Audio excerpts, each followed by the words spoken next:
Today marks the beginning of month 5 of 2026, May Day. The time is just flying by.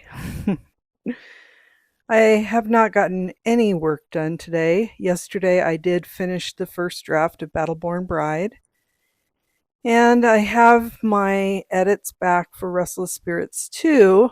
However, we had another earthquake during the night. It was about a 5, and it woke me up about quarter after 1 this morning, and I had trouble getting back to sleep. So I spent a lot of the night just kind of catnapping. I actually came out and watched TV, dozed off a few times, tried to take a little nap, and I am really not in a place to function on a mental level today. I'm very sleepy. So hopefully tonight will be a little quieter. But that was the third large earthquake we've had in the last 3 or 4 weeks, I think. So we're definitely having a swarm of them. And it seems that there is a new fault to the east of us near Fallon, Nevada. So I don't know what's going on there, but it's definitely disturbing my peace. JT said I needed to write a strongly worded letter to someone like, oh, I don't know, maybe Mother Nature, Mother Earth. Oh, but I did download the edited draft of Restless Spirits Book 2 to my computer, so it's ready to go. And I have been catching up on a little administrative work. I needed to get a few things done, and had to download the videos that I recorded throughout April because I am saving them all to an external hard drive because they fill up my computer, my hard disk, pretty quick. So I've gotten into the habit of, at the end of the month, I download the previous month's videos to my external hard drive and save them there so that I can go back and use them if I want to. It's mainly I have the raw videos plus the final versions, and I don't know if I'll keep all of them. I may have to go through and clean things out, but that's kind of been the extent of my productivity for today, if you want to even call that productivity. Let's see, JT has gone out for a walk because he's trying to noodle some things that he's having issues with in the book he's working on. And otherwise, there's really not much going on. Going to definitely be diving into the edits tomorrow. Hopefully I can sleep tonight. That would be nice. But it's just going to be kind of a mellow day. I thought about maybe puttering around the house a little bit, but I don't even really have the energy for that. The weather did warm up nicely, so we have the windows open and it's feeling very late spring, early summer like. So I'm enjoying the temperature. That's really nice. And I have a lot of kind of scrambled thoughts going on in my head, but nothing to the extent that I could actually sit down and focus on working. So I guess it's not a terrible thing to take a quick break in between projects and let my head rest a little bit because I went from being euphoric about writing the last sentence in my draft yesterday to being absolutely drained of all energy once the adrenaline kind of wore off. Until, of course, I was woken up in the middle of the night by an earthquake. That was another surge of adrenaline that I didn't really need. Nevada, man. Earthquakes are not uncommon on the West Coast, though, and I'm very used to them. I recall, and I may have mentioned this story before, but I can remember being in a high school typing class, and we had a series of desks with the old blue IBM Selectrics on them with the ball that had the typeface, and there were suspended fluorescent lights overhead. And I remember, I think I was maybe my first class of the day. I was sitting there getting ready for, I think we were doing time typing tests. And I started to feel a little kind of off kilter. Like not quite vertigo, but almost. And I looked up and I noticed that the lights were swaying. So we were having an earthquake. And I've I've been in so many earthquakes at this point. I was in many earthquakes in Japan because obviously they're on the other side of the Pacific plate. And that's where we are.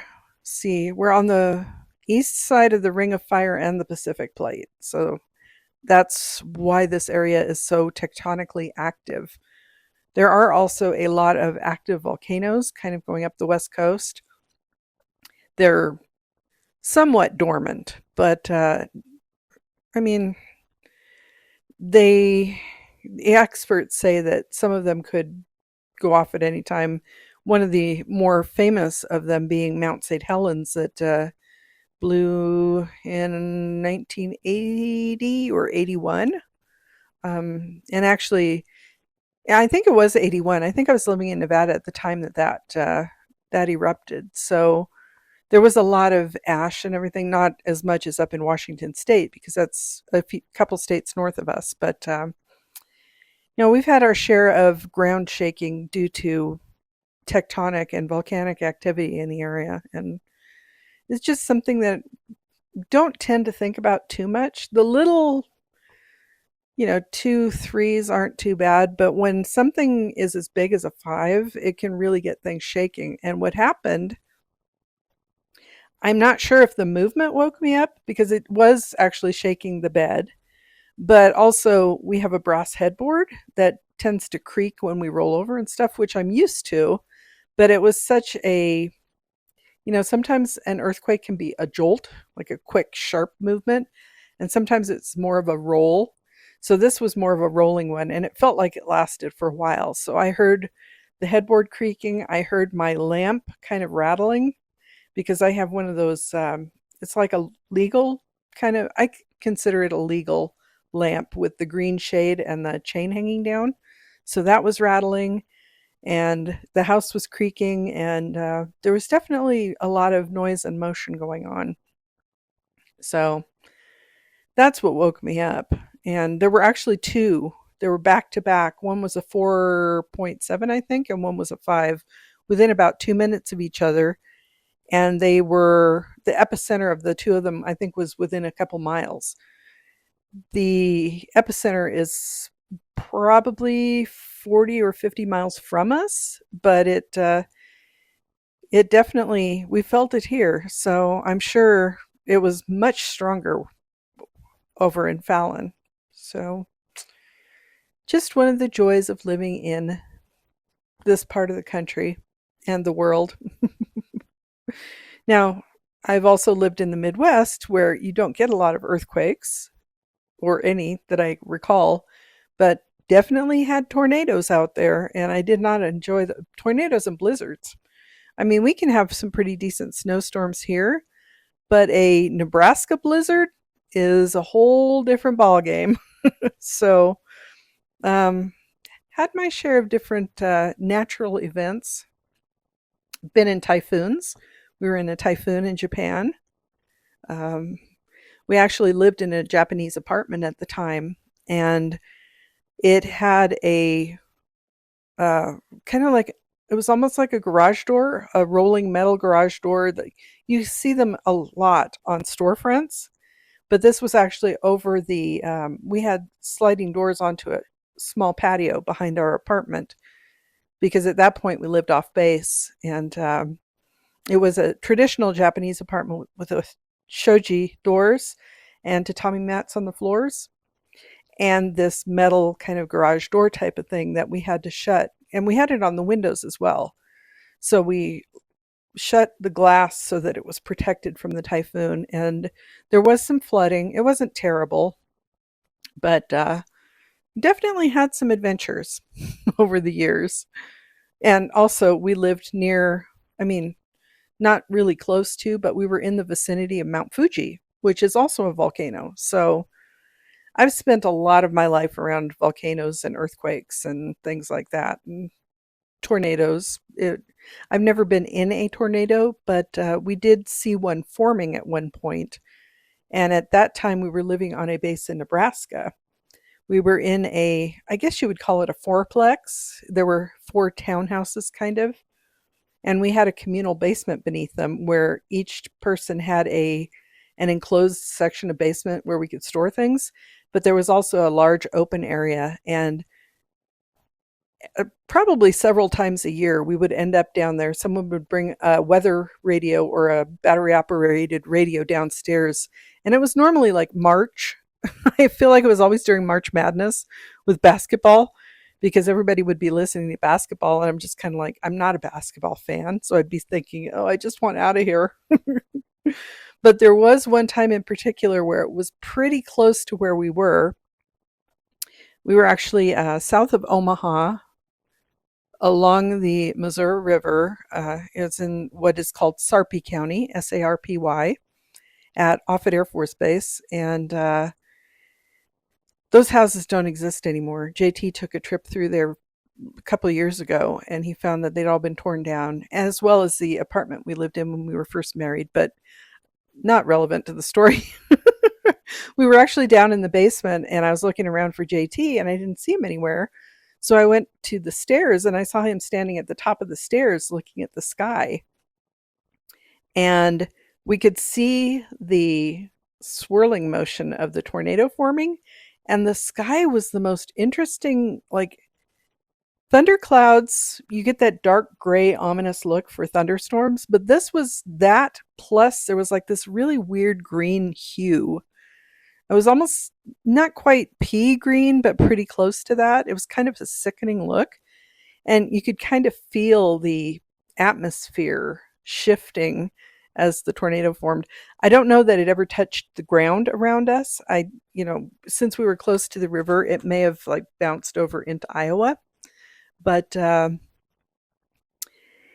wasn't too thrilled with him for being up there watching. And we had our little kids down there with us too. So it's like, you're not setting a very good example for them either. But, and boy, is my brain wandering.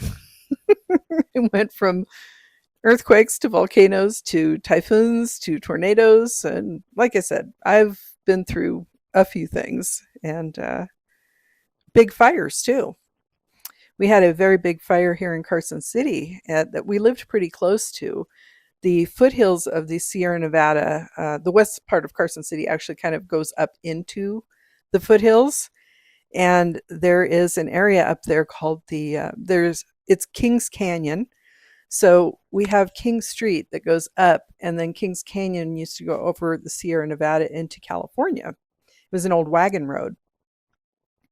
And up at the top of Kings Canyon, there is an area with a waterfall, which you wouldn't imagine there would be a lot of waterfalls in a high desert area like we're in, but there are a few tucked away in the hills to the west of us. So we were over on that side of town, and I guess somebody had been camping up near the waterfall, and their campfire got a little out of control, and it burned quite a bit of the foothills. And we were in a neighborhood behind, there's a house that was in the John Wayne movie, The Shootist. And we were on the block behind that, and then a little bit down the street from the governor's mansion. So I didn't really feel that the fire would get too close to us for that reason, because we were so close to the governor's mansion, and we were also near the middle school that's on that side of town. So I knew there was really not a lot of chance for that to get into our portion of the neighborhoods. Some of the houses up higher in Kings Canyon did burn, some very beautiful houses, and it was quite the shame. There was also a beautiful meadow up there that I think they used to graze sheep, and that burned as well. So a lot of that has come back, because that's got to be, oh man, maybe 15 years ago now, I think. But what I remember most about that, kind of going back to what the sky looked like for the tornado in Nebraska, the sky, since we were so close to the fire, it was like completely orange, very smoky. And we lived in a house, we didn't have air conditioning. And it was No, actually, I think we did have air conditioning in that house. Maybe that was the issue. We had something turn. We may have had to turn off the air conditioner so it wouldn't suck in the ash and the smoke from the fire. I think that's what was going on. And we had all the windows shut, so it got very hot and oppressive in the house. And they were staging the fire personnel at the middle school, which was pretty much right behind us. And it was kind of makes me think of when people talk about the fires of hell. That was a little bit what it felt like, because our living room, we had two full walls of windows. It was a beautiful living room and a skylight. And it was just all orange and gray and the heat. And that's a very strong core memory for me. So I guess if I want to tie this in with my writing, I could talk about those really visceral memories of things like earthquakes waking me up in the middle of the night, because that's not the first time that's happened either, and not even here in Carson City. But earthquakes, fires, typhoons, blizzards, tornadoes, you name it. I mean, not up near a volcanic eruption, but I remember being in the vicinity a couple states away from a volcanic eruption. So I've I've had my share of run-ins with nature, you might say, and those memories, like I said, can be very visceral, and they can be good for when I'm writing. If I want to write a particular scene and I'm not sure, or actually I am sure because I've experienced it, that actually helps me with my writing of those kind of really intense scenes. So I guess that's one way of turning my blabbering into a writing related discussion. But yeah, that was definitely a ramble around my tired mind. I am really itching to get back to work though. I wish if I had just a tiny bit more energy, a little bit more mental clarity, I would be at my computer right now, because I'm feeling like I have the itch to work on something. But I know that if I sat down and started to do it, I don't have enough clarity to do a good job of it. So I have to give myself the chance to get some rest before I get back to work. So that's what I'm going to do today. And in the meantime, I'll get this posted, and then I don't know what I'll do. Maybe I'll read for a while. I can go stretch out in my sunroom and enjoy the warmth and the kids playing outside and things like that, and maybe read one of my library books or one of the local author books that I've been meaning to read for quite some time. Anyway, thank you for sticking with me through this really strange ramble through my mind and through natural events that I've experienced over time. If you're watching this, I would be interested to know what kind of natural events you've been through. Does your area have fires? Do you have tornadoes? Do you have hurricanes? Do you have, I don't know, you name it, landslides? Um, I've I've been through a lot of different things for sure.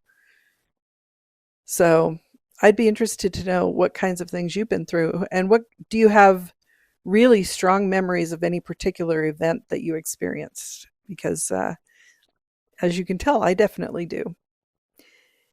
Anyway, thank you for joining me today. I hope you're having a wonderful Friday. We're about to head into the weekend. It is May. It is May Day. We're coming up on Star Wars Day. May the 4th be with you if you are into Star Wars.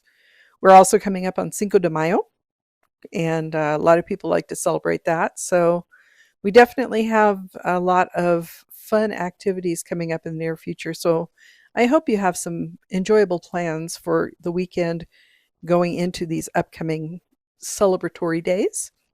And hopefully I will talk to you again tomorrow when my head is a little bit more clear and I've actually gotten some work done. But in the meantime, I'm Cassidy Carson, and this is The Life of a Writer. Take care.